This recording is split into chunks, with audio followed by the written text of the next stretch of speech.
and good morning, good afternoon, and good evening to you. It's going to be the tube. Hope you're well today. Hope you're feeling grand and all as well in your world. Hello there. Welcome to another Q&A Wednesday, everybody.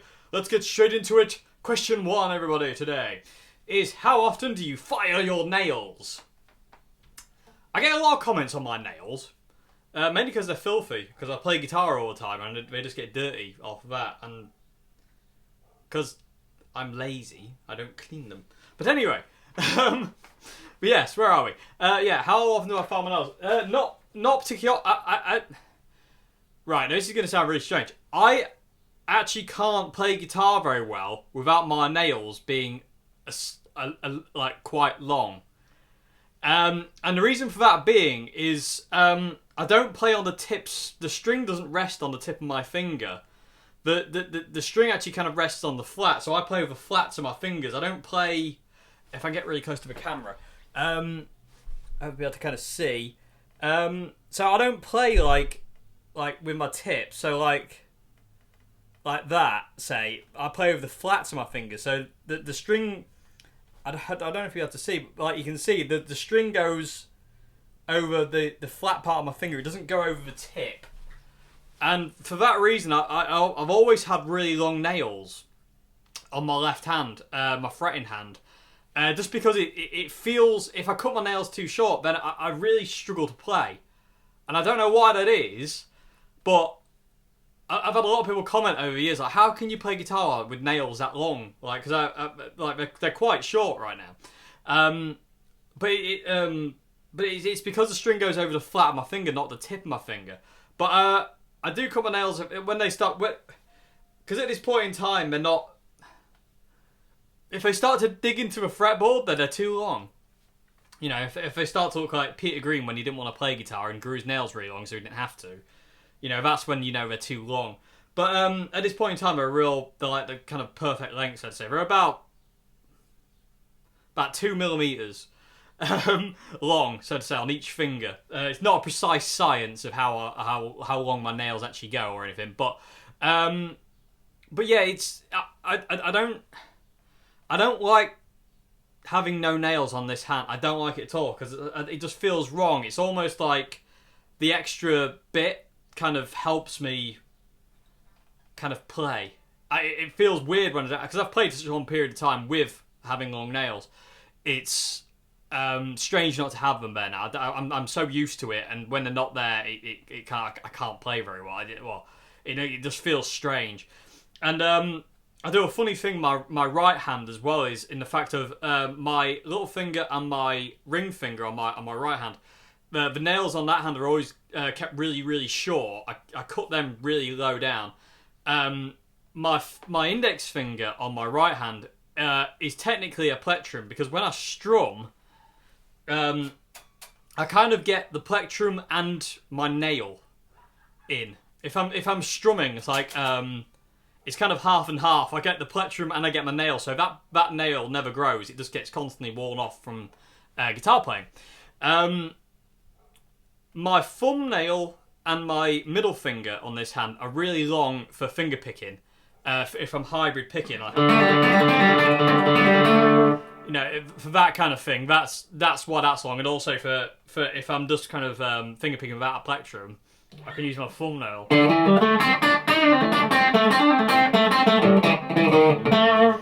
But that doesn't happen a lot because I'm not very good at it.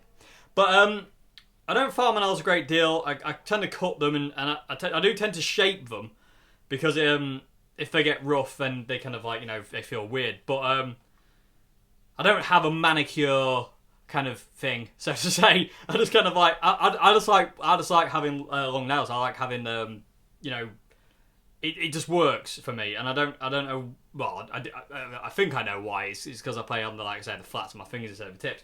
But I don't know how often I cut my nails or anything like that. It varies.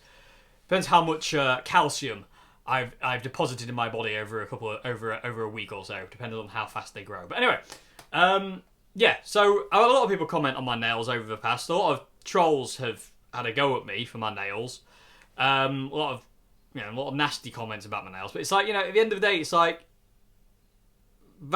it works for me. you know, it's like I say, I have accidentally cut my nails really low before. Just by accident, I just kept going, and I was like, oh, naff. I've cut my nails too short. And I found it really, really strange. I didn't like the feel of it. I just didn't seem to have... I couldn't seem to just get my fingers to work in the right way. Whereas when they started to grow back and get to a certain length, I was like, oh, there it is. So from that point on, that happened like very early on in when I first started playing guitar. So as soon as I realised that, I've just kept my nails long. And, you know, it's just... it just works for me. And, you know, I don't think I can say any more about that, really. So yeah, I hope I answered your question on the nail front. But yeah, that's what I had to do with my right hand as well. Like I said, I've got like... and also, if I drop my plectrum and I don't have a spare, because I normally put plectrums in the scratch plates of my guitars when I'm playing, but say I drop my main plectrum and I drop my spare, my middle finger becomes my plectrum. Because the nail on my middle finger is quite long, I can actually kind of grab it like with my thumb like that, like a plectrum, and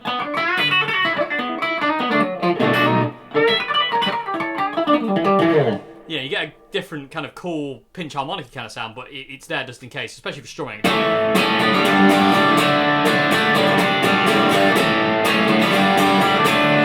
And it doesn't sound a great deal different to a plectrum.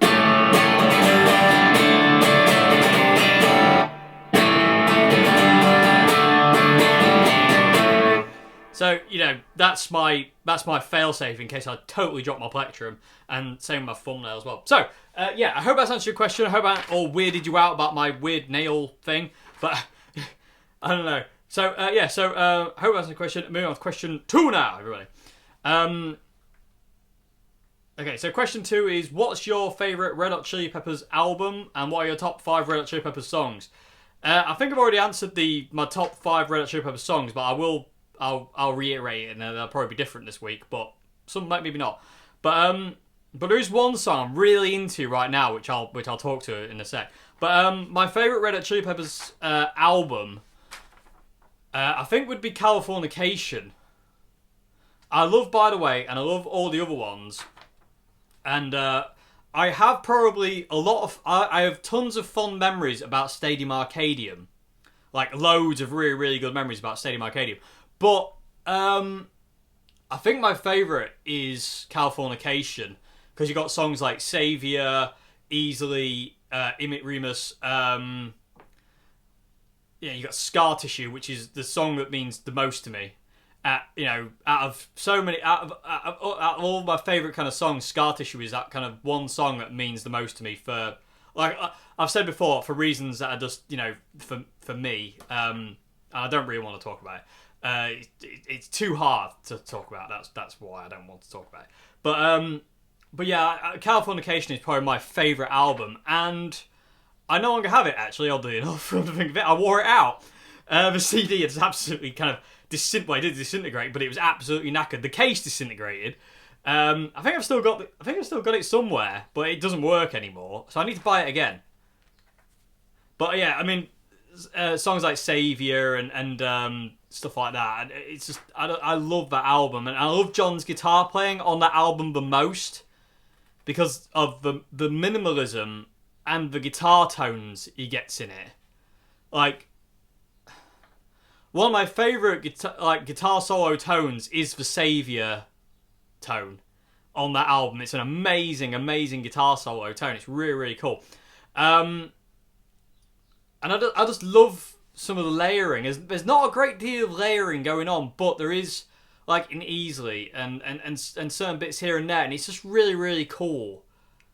And I just love the minimalist approach John has there, because he said something along the lines of, like, he had no technique. It's like, John, your technique in Californication is better than mine now. You know, give over. But I love that kind of, like, that minimalism he did. And like you say, he carried that on into By the Way. I mean, if, like, you know, you take solo like Doe, it's like, you know, it's so simple. And the same thing with California. You know, really simple guitar solos and really clean-ish. Because as we all know, John's tone isn't 100% clean. But But yeah, my favourite album was definitely Californication. Definitely, I just love that album. It's John's return, and I just feel it's awesome. And some of the B-sides of the Californication era are absolutely stunning. And it's like, how did that not make it onto the album? You know, I love every song on Californication, but why don't they just put all the B-sides on and have a massive album? That'd have been cool. But anyway, but yeah, that's probably my favourite album. I've got a lot of really cool memories of By the Way. I've got awesome memories with Stadium Arcadium. But the one that, if somebody said you can only listen to one for the rest of your life, it would be Californication. I just love the sound of that record. It's got such a somber feel in certain songs, and it's got such an upbeat feel in other songs, and it's just got a really strong melodic sense, and everything is just, you know, guitar wise is really straightforward, and I love that. I love the simplicity of you know, Other Side, for instance, that. I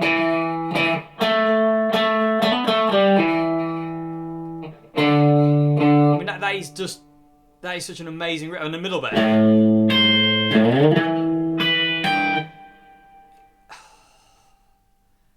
it's just amazing. It really is amazing. And you get this Velvet Glove as well. Nope.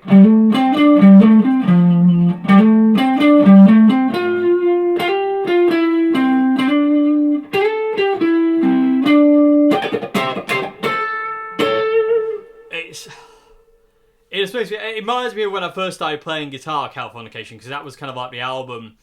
It was one of the first albums I heard of the Chili Peppers all the way through. I actually borrowed it from a friend, and to learn Scar Tissue and other songs. Scar Tissue stuck out immediately to me. When I first heard Scar Tissue, it immediately stuck out to me as like just one of those songs that would always be in my top 5 songs of all time, meaning-wise. Favourite-wise. And then, you know, something basically took it to mean 10 times more.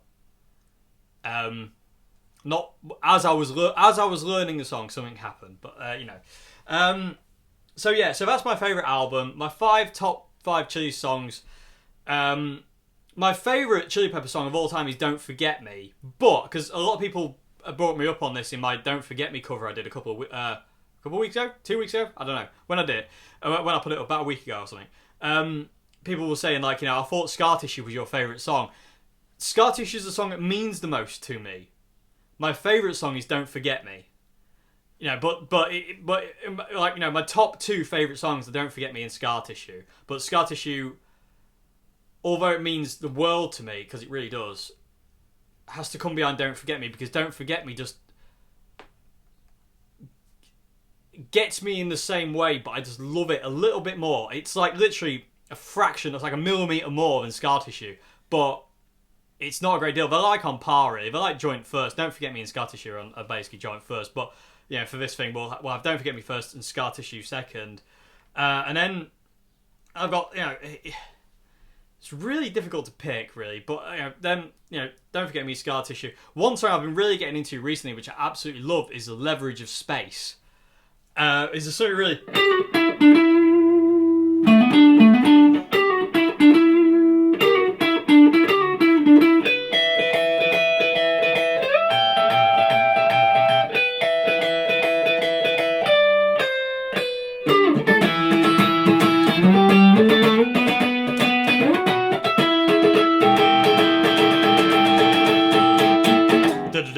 Awesome, you know, Flea bass line.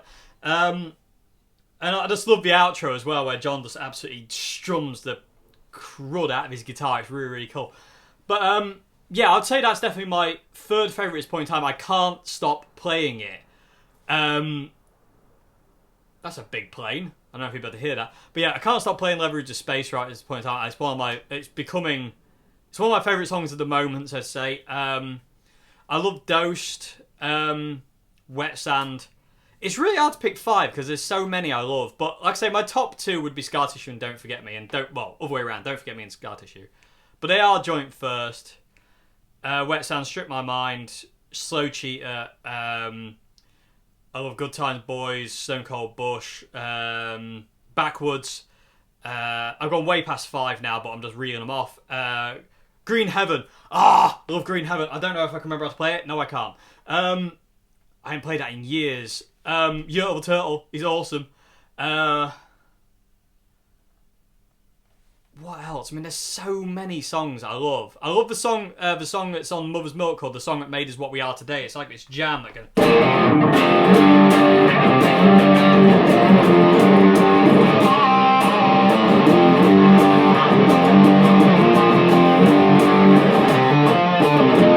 It's something like that. It's just this really cool, heavy jam, and it's just really, really cool. I love that.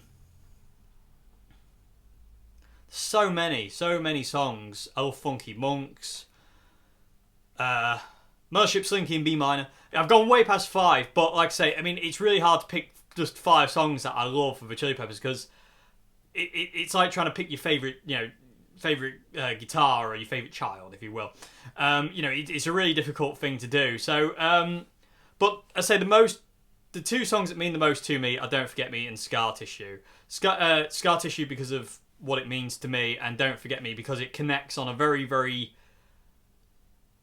different level to certain other songs and certain other music. There's something in those 4 chords and the lyrics and the melodic sense of that song and the moodiness of it that connects really deeply with me. "Don't Forget Me," and the same with "Scar Tissue" as well. There's something in it, and "Scar Tissue"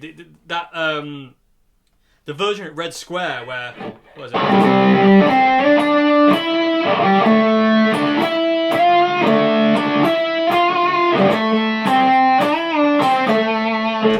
That is one of the most beautiful guitar melodies guitar solo intros I think I've ever heard in my life, and it really affects me in a very kind of deep way. That solo, those notes are...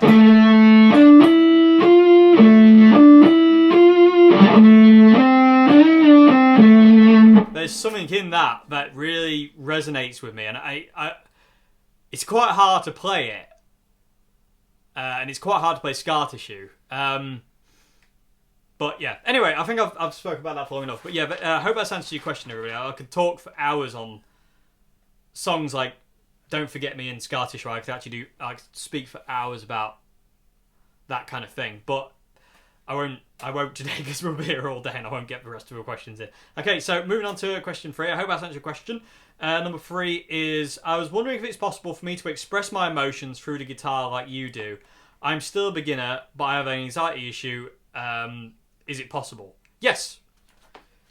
It's not easy, because most of the time, when you start to express yourself freely through a guitar, unconsciously, you end up pulling stupid faces and moving in weird ways, and sometimes you can get self-aware of that and get self-conscious of that, especially if you suffer from anxiety, like, and you don't like people kind of looking at you or anything like that, or you feel like you're drawing attention to yourself. But it's very hard to let go at that point. At that point, it's really difficult to kind of let unconscious playing happen and forget what you look like or how you look or do I look stupid or this, that, and the other. Just to give an example, when I get a little bit lost in a guitar solo, sometimes I'll just stare upwards like that. And I've had people, Joe noticed it at a gig. We were doing Red House, and I was just randomly in a stare. I was just absolutely, I wasn't seeing what I was looking at, if that makes any sense. I was just gone somewhere else and I was just playing a solo, and Joe said there was people looking at seeing what I was looking at. What's he looking at? And it's like, I'm not looking at what I'm seeing. I'm seeing something else, and and I probably there is footage of it, but I don't think I have it anymore. But there is footage of it that I saw, and I look like possessed, like I've got like The Exorcist or something. I'm just like eyes are kind of fairly wide open, just staring off into the the abyss, so to say. So one thing I will say about playing how you feel is do not for 1 second worry about the way you look or the way you start acting, because that doesn't matter. If you look stupid to somebody, fair enough, it doesn't matter. All that matters is what's coming out. And it is possible for anybody to express themselves through this thing, beginner or not. You've just got to shut off the world. And that's a lot easier said than done. It's almost like a form of like meditation, if you will, where you kind of shut everything out and there is only the music. It's not a guitar. It's not an amplifier. It's not a sound coming from the amp. It's not you playing. It's not you. It's not the band. It's the music. It's not just kind of like, all these components. It's all them mushed into one. And that's just the music. It's just the music you're making.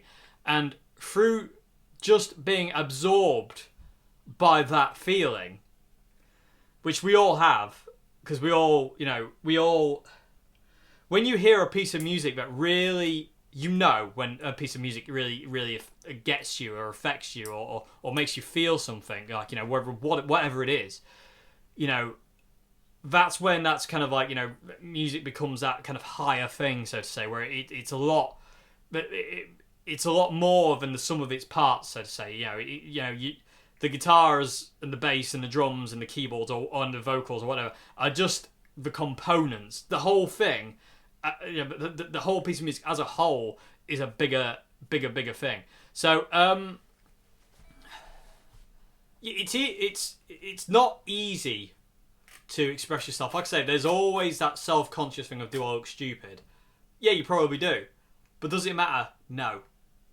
It doesn't matter.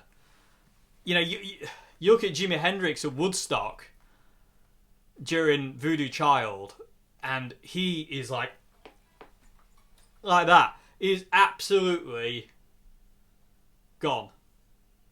And I don't think for 1 second he cared what anyone he thought, because he was too busy wrapped up in the music, and making music at that point in time. So what I would say is just try and let those insecurities of what do I look like, do I look cool, do I this, that and the other, go. Just let all that go. It doesn't matter. It doesn't matter. Music to me isn't about what you look like.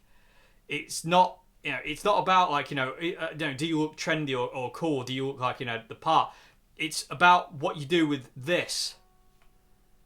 And what music do you make with it? What, not hey, look at me, show off. It's what can you make with it? What can you do that'll express what's inside you so people can understand that? I hope that makes sense. I'm kind of getting a bit weird, but yeah, as a beginner, I would say it's kind of like, if you just kind of like, you said you have a limited musical knowledge. I mean, that's cool. That's fine. It doesn't matter.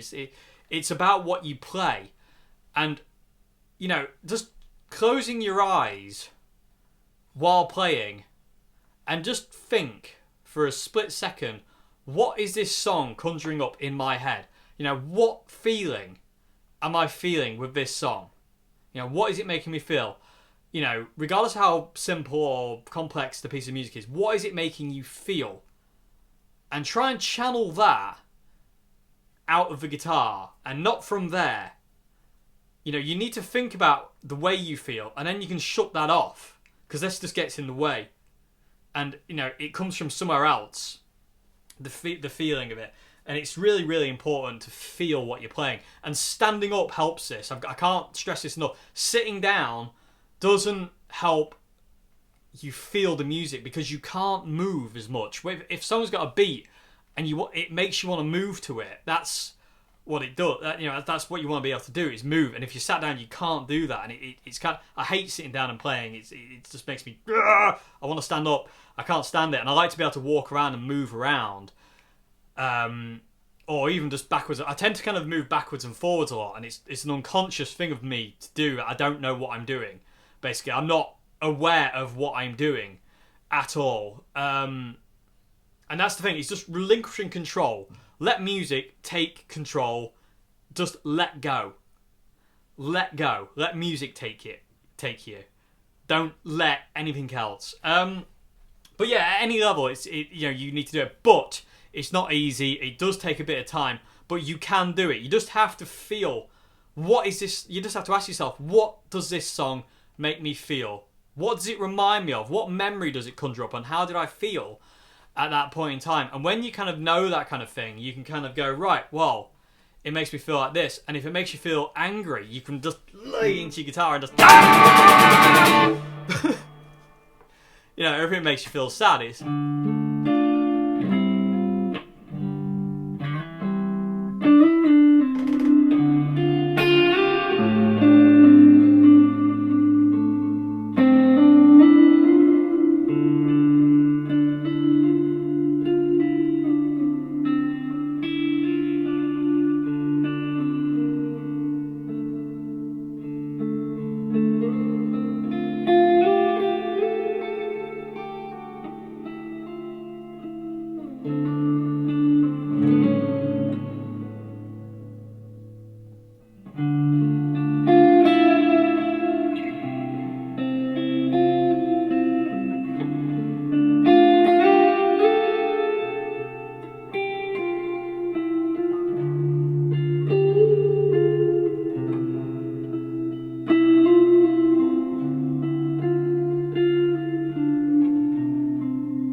Creaky pedal.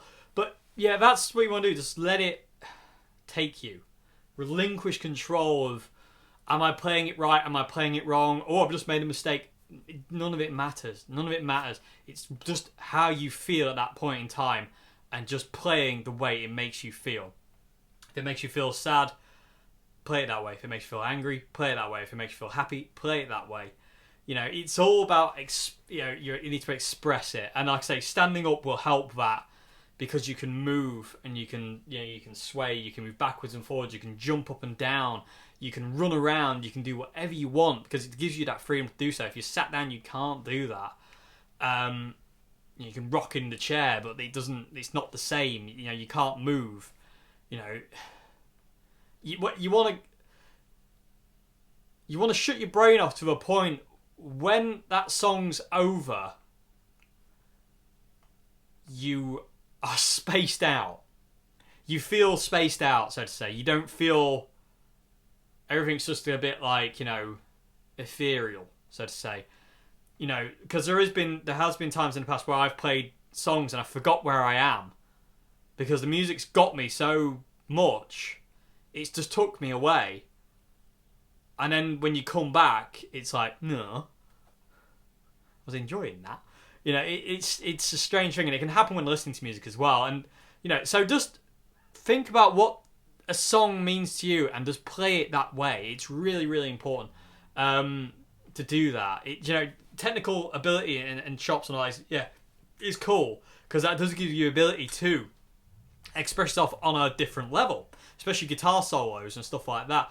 But to just be able to play a couple of chords and it say what you want it to say, like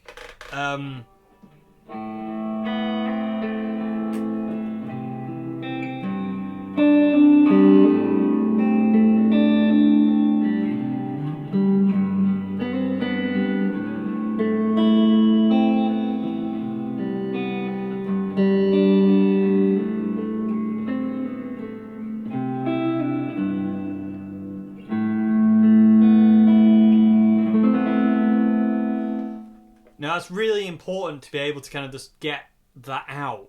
And as I say, especially if you suffer with anxiety issue, it's a real nice release. It really does. It just gets that nastiness and that aggression out, and the guitar will scream when you feel like you want to, but you can't. If you just get really, riled up at, I can't do this because of my anxiety and this, that and the other, and I really want to be able to do this. Yeah, you can just...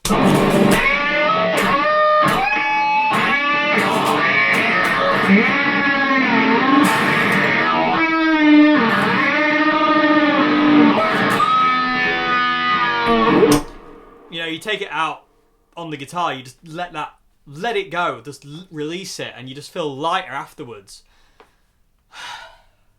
You can take a breath. But yeah, I hope that's answered your question. I hope it's a bit of a long-winded thing, but I hope there's something in there that makes sense to that. It's very hard to express yourself because there's a lot of things in the way.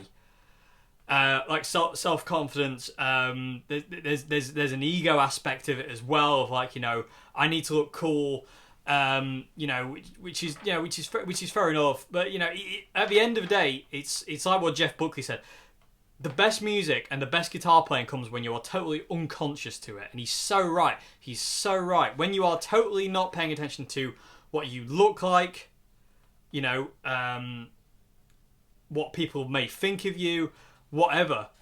As soon as you're just making music, you're just playing in that moment, exactly how you feel and what you kind of want to play at that point in time, whether it be whatever. That's when, you know, that's when you get that kind of high of music. That's what it is. It's a high. You know, it's like what Jimi Hendrix says: music is my high.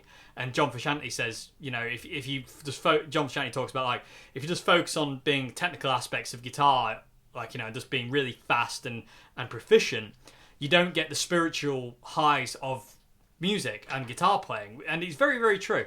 Because it does feel like out of body. It feels like there's like a higher...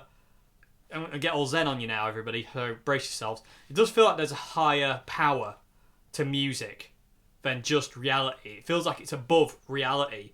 And whatever's making it, whatever's channeling it through you is a higher sense of being, so to say. You know, I'm not talking about aliens or anything like that, and I don't want to get into some kind of, you know, debate on that.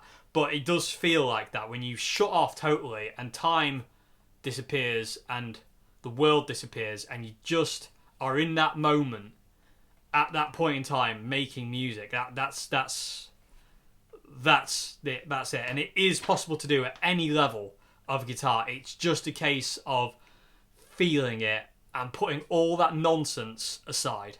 It's just all about the music. That's all that matters, is the music and expressing yourself through that. That's all that matters. Nothing else matters. It really doesn't. You know, it doesn't matter what you look like, what you play like, if you play bad, if you play good, if you're not very proficient, if you're incredibly proficient. It doesn't matter. If you can create a piece of music that reaches out and it grabs people and it takes them with you on this ride, and they experience what you feel at that point in time, then that's the ultimate to me. And that's what I work to do, is I want to be able to express my emotions and for other people to understand what I'm saying with it. And I don't feel I'm anywhere near it. I don't know. I find it really frustrating sometimes, where I feel like if I've done a gig or I've done an intro to a video and I don't feel it's enough, it can get really upsetting to me that I haven't done it. I'm not doing my job well enough, and it gets a bit frustrating and a bit upsetting to me, and it will stick with me for a long time. It will stick with me for a long time if I feel I haven't done enough. So, but yeah, I hope that's answered your question. I know that's a very long-winded answer, and I do apologise if it was too long and there was a lot of rambling, but hopefully there's something in there that explains that. Okay, so I'm going to go on question 4 now. I'm having trouble with the end bit of the Slane Castle intro where you do the pull-offs, the fast widdly bit. I can't get it to sound good. Do you have any advice? Yeah, I'm guessing you mean that... Yeah, it is there, isn't it?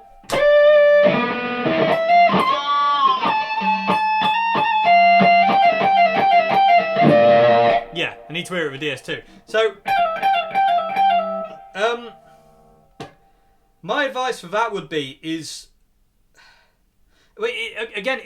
just comes down to practicing it. But what I would do is, with your right hand, kill all the strings with that part of your hand. Like, kill the E, A, D, and G strings with that kind of like, no, the side of your hand. The guitar's well out of tune. from the craziness. But and just try and do it slow to start with. Just.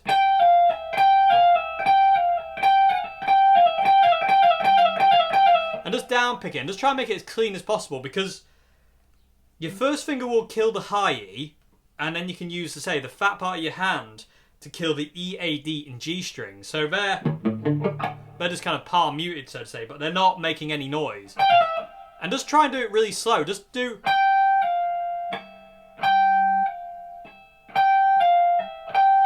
And gradually speed it up.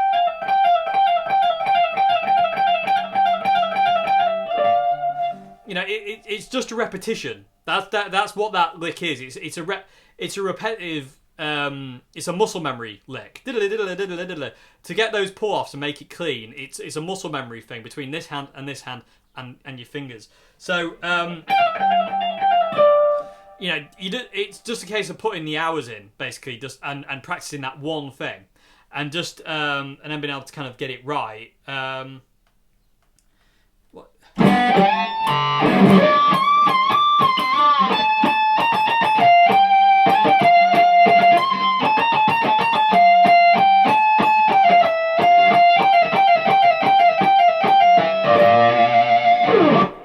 Yeah, and trying it with distortion as well will make it easier.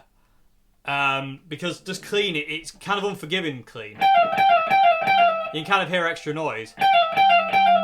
But with distortion, you kind of make it clean. You know, it's a lot cleaner. And again, don't pick, you know, with the pull-offs, they say, just pick it once. But try it slow, just try. And try and get your muscle memory going with it. Just, you know, and eventually, you know, you'll get it. It just takes time. Trills like that and pull-offs like that are really, they just take a lot of time to kind of to get clean, so to say. And again, it's just a case of muting what you don't want to hear. You know, and failing that, you can always try it on the high E between the 15, 13, and 12.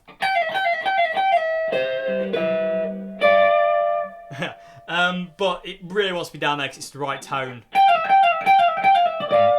You know, and again, get yourself into a position. If you're kind of stood up straight or sat down, it might not be a position you need to be in to play that lick.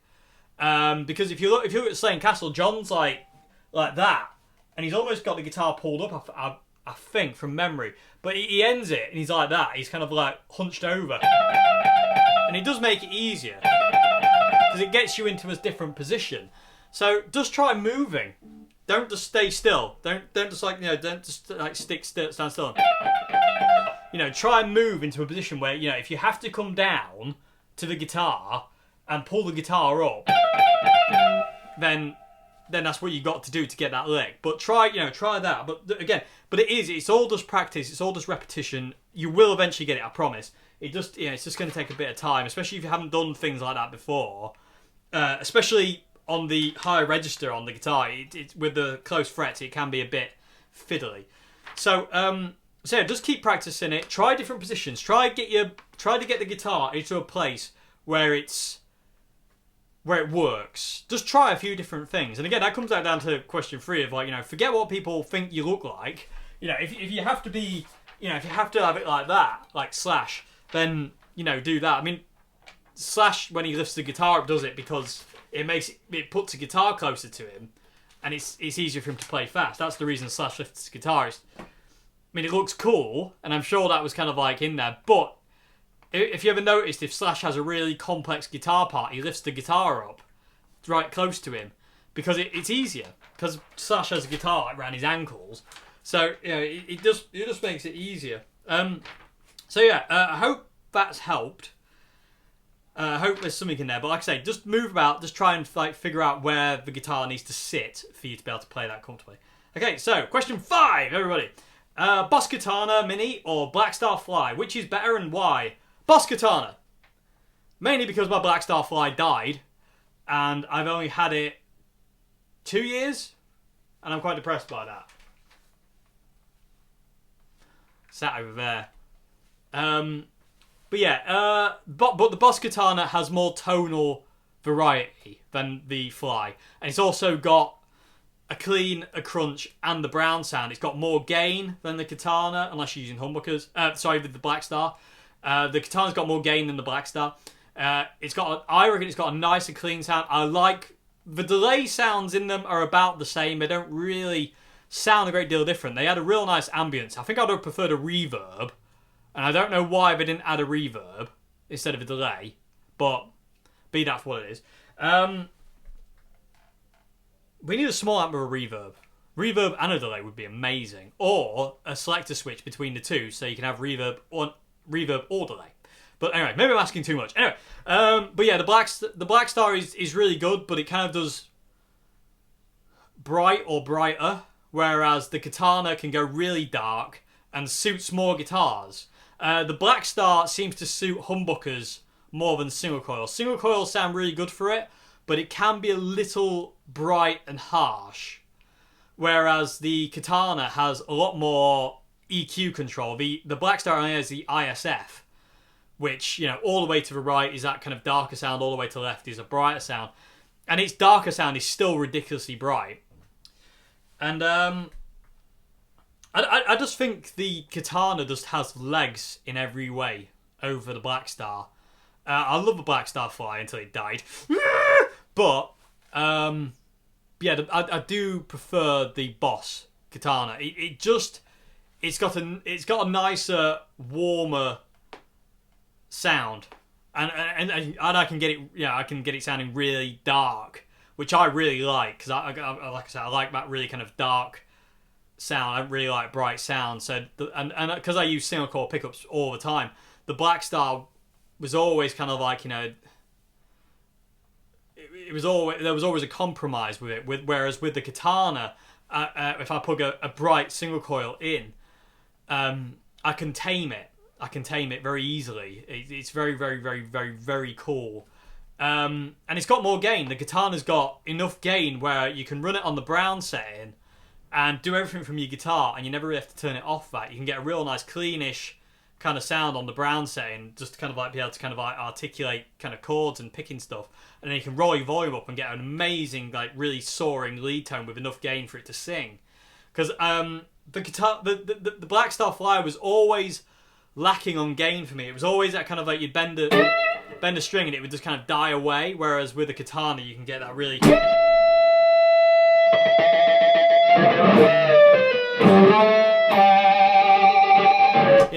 singy kind of sound, which I adore. Okay, so yeah, that would be my answer to that one.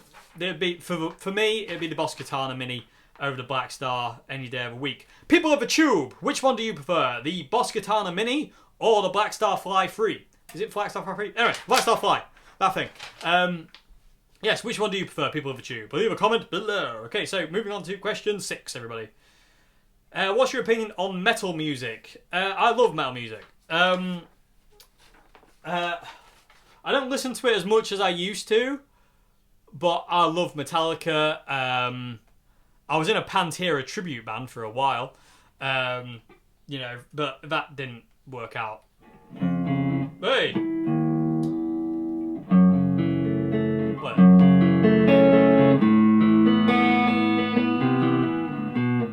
I can't remember how to play Cemetery Gates, but there you go. I can put my play, I bet.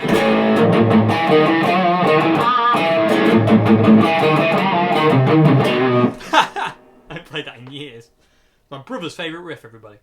So yeah, yeah, I love metal music. I mean, I learned tons of Metallica. I still am a massive Metallica fan. I love Metallica, and I've learned a lot of Metallica songs. I could never get the down picks, but yeah, I love metal music. It's really, really cool. I love old style metal like Iron Maiden ridiculously. I love Iron Maiden to bits. There are some bands that I don't get on with, but that's it's just personal preference in the day. But yeah, I love metal music. Always have, always will. I just love big fat riffs that they get out and ridiculously crazy guitar solos. I really love Kirk Hammett's guitar solos. I know he gets a lot of flack for constant use of a wah pedal, but I love his guitar solos, especially Wherever Am I Roam.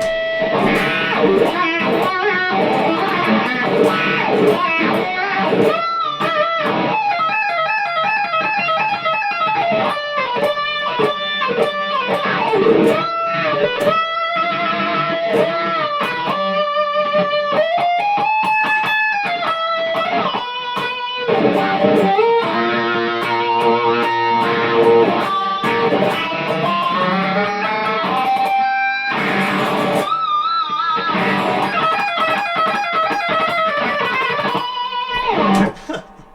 one of my favourite guitar solos of all time. I love that. It's played very badly there, everybody. I do apologise for the shoddy playing. But yeah, I mean, yeah, I just love it. I love it. It's really cool. And I'll say there's some big fat guitar sounds. You can't go wrong. Okay, so yeah, yes. Okay, moving on. Question 7 now. I hope that's not your question. Question 7 is what does John Frusciante do in the permutation jam from 1 minute 5 to 1 minute 24? Okay, so permutation jam is like a it's like an intro to Californication. Let me get back in tune. And he does this kind of like little lick, but starts off fairly. It's like a triplet. I hope this is a bit you mean, by the way, because if I'm wrong, I do apologise. You can tell me I'm wrong in the comment section and go, Dave, you got the wrong bit! But he does this.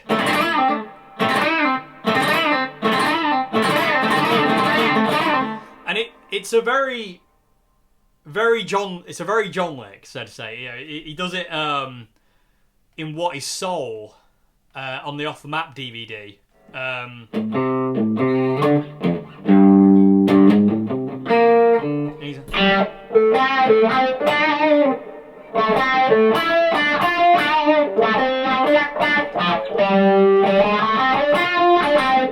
Anyway, I'm digressing, aren't I? Sorry, everybody. Yeah, but the lick is.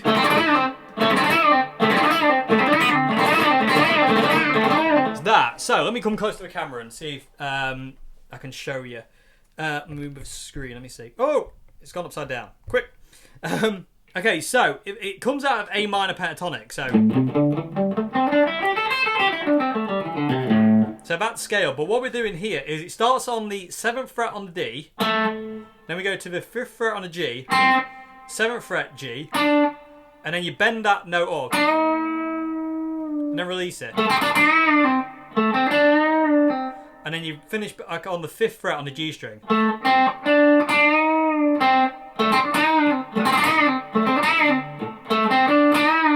So really slow, it's this. I'll try and do the Django Reinhardt thing so my fingers don't get away. So.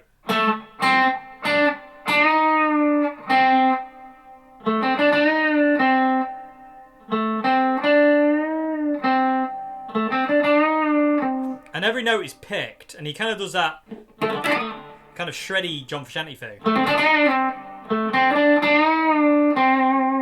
And it's just a case of getting that da-da-da-da-da-da. And I could probably. There is footage of him doing it, but he's got his back to the camera because he's facing Flea. So but I can't really tell, but it sounds to me like he's doing the strumming thing where he's killing the strings he doesn't want and just getting the strings he wants to play. Because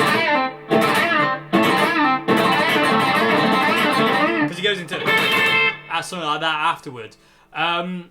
So that's the lick. It's fairly simple, but the hard part is to get it to sound right and to get that and to get it to speed up. That's the.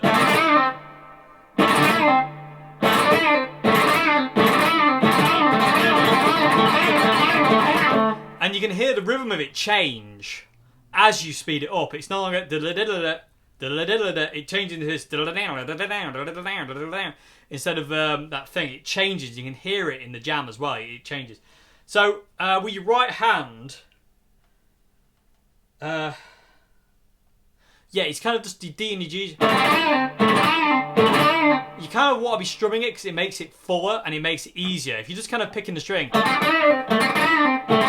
it doesn't quite sound right. It's where if you're doing the John Frusciante muted string thing,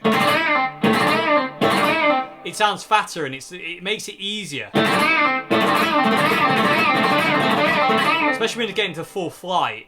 So that's for lick. That's what he's doing there, and he kind of goes into this kind of a thing. Or is it? I can't remember now. I think it's something like that. It's like a little interval thing he does. So yeah, so that's the lick for that. And I say that does take a bit of getting, especially for it to sound like, excuse me, like John's doing it. It's all bridge pickup. That's one thing to say. Just crank everything on 10, and you need that kind of John cleanish sound, because otherwise you get that, and it doesn't quite sound right. Whereas you need, if you have the John kind of, you know, you get that kind of thing. And John does it a lot with his wah pedal as well, and using that kind of wah sweep to really emphasise that bend, so to say.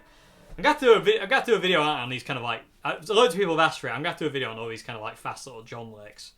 Because they're really, really cool. They're really, really cool. So that's the lick. That's how you play it. And I say, it does really want to be that muted kind of thing. You can kind of get away with doing that, but it, you know, it's just to say, doing the strumming thing just adds an extra kind of fatness. And it makes it flow more. When John's doing it, when you listen to John do it, he's got this real flow to it. It's a real...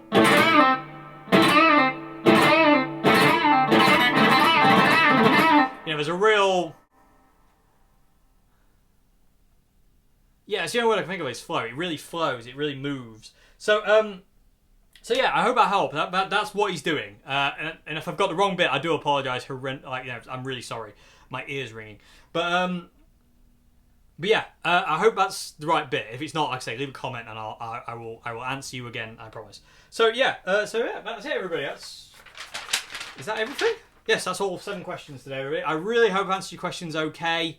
Like I say, I'm always terrified of answering the questions wrong or just not doing enough or this, that, and the other. So I really hope there's something to be taken away from this Q&A. But yeah, I'll see you again on Friday. I've got a pedal to demo for you on Friday, which is very, very kindly lent to me. And you'll be seeing this gorgeous amplifier on Monday as well. So yeah, have a great morning, afternoon, everybody, and I'll see you again very soon on Friday for another video, pedal demo. It's good fun, and it's a really cool pedal as well, so I really like it. So yeah, I will see you again on Friday. Have a great one.